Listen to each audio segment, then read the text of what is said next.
ফজরের নামাজ কোনোদিন পড়ে না, কিন্তু রাত 3টার সময় হাজার হাজার বিশ্ববিদ্যালয়ে যুবকগুলো রাত 3টার সময় উঠে খেলা দেখতেছে। এক ফিল্ডে ডেফিডিয়াল ইউনিভার্সিটি হাজার হাজার যুবক, একেবারে 5-10 হাজার যুবক রাত 3টার সময় উঠে খেলা দেখতেছে। আর মেসি, ডেমারিয়া, এবং মানে কি আনন্দ!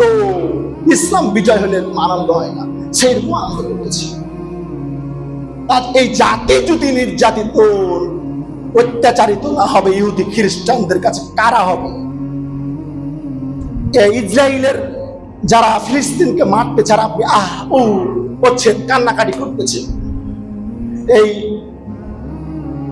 ইরানকে মারতেছে, সৌদি আরবকে মারতেছে, কারা বলেন তো?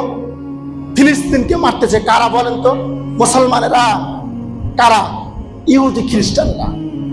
ফিলিস্তিনকে শেষ করে দিল।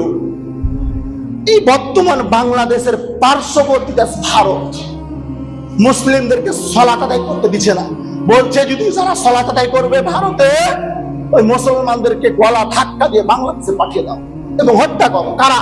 ইহুদি খ্রিস্টানরা মুসলমানকে বলছে তাদেরকে হাঁকিয়ে দাও বাংলাদেশে, বাংলাদেশে সালাত আদায় করুক, কিন্তু ভারতে সালাত আদায় করতে দেবো না। এবং জীবন্ত মানুষকে কচুকাটা করছে ভারতে।